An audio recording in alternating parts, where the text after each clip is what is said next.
Parte resolutiva da Comisión Informativa de Economía e Facenda, junto con proposta de alcaldía relativa ao acordo de aprobación da segunda fase do Plan Provincial de Cooperación ás Obras e Servizos de Competencia Municipal Adicional 2-2024.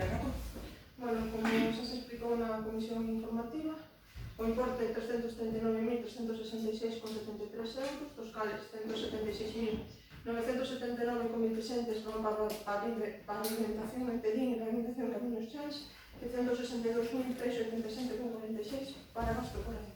Unha intervención neste punto? Sí, moi brevemente, nada, todas as obras son necesarias e, por lo tanto, o noso voto sempre será a favor da primeira actuación de sí.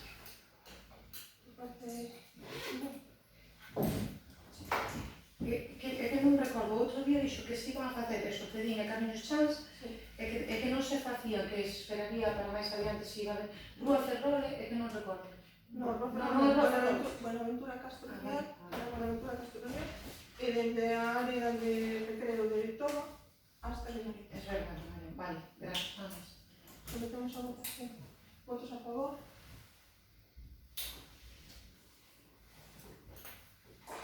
Punto 2. Proposta de alcaldía relativa á participación no Plan Provincial de Cooperación ás Obras e Servizos de Competencia Municipal, Plan Único Concellos, posa adicional 3-2024. Bueno, neste caso, como tamén se explicou na comisión correspondente, o importe é de 35.193,53. Nos non temos deuda ca Diputación, entonces, bueno, compensase esa cantidade polo tema de non ter débeda con eles, e nos asinan esta cantidad que teñen que ser destinada a gasto corrente. Alguna intervención? Entonces sometemos a votación. Votos a favor.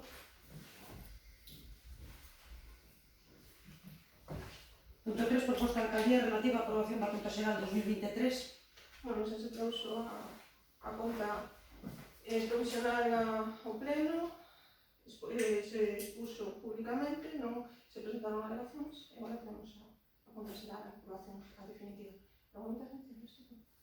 Votos a favor. Abstencións.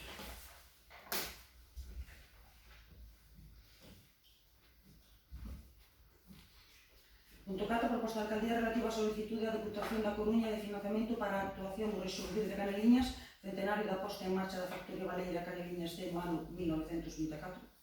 Bueno, pois isto é unha solicitude de unha subvención nominativa que foi xestionada dende a alcaldía para conmemorar o centenario da captura da primeira balea para ser tratada comercialmente nas instalacións de baleira de Caneliñas.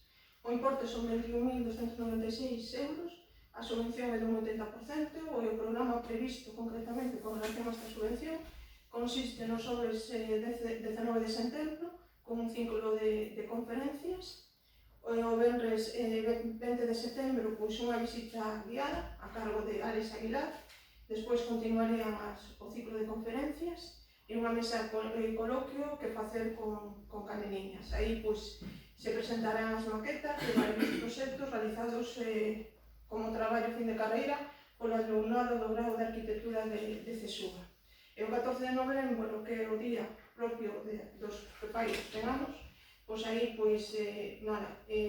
habrá unha elaboración dunha exposición retrospectiva de Caneliñas, o descubrimento dunha placa en Caneliñas e a inauguración de un mural dedicado ás baleas de Caneliñas, que eso foi un avance. Por outra, isto é con relación á Deputación, pero sí quero agradecer públicamente aquí na sesión plenaria igualmente a Turismo de Galicia, concretamente a Xosé Manuel Mireles, o seu compromiso con C, e a súa colaboración, posto que vai a colaborar igualmente a participar neste centenario, ca realización gráfica e señalización en Caneliñas, tanto de xeito vertical como con unha mesa interpretativa. Alguna intervención? Sí, a Xunta de Galicia de 15.000 euros, non? A señalización. Sí, 15.000 euros. É máis unha axuda para San Pedro Mártir tamén. Sí, para San Pedro Mártir, bueno, como estaban falando do tema de Caneliñas, hai un compromiso por parte de Xosé Manuel Mireles. Como non pode ser de toda maneira, apoiamos todo tipo de iniciativas deste tipo, se van hacia o turismo e de salvaguardar o noso patrimonio, pois, se aquí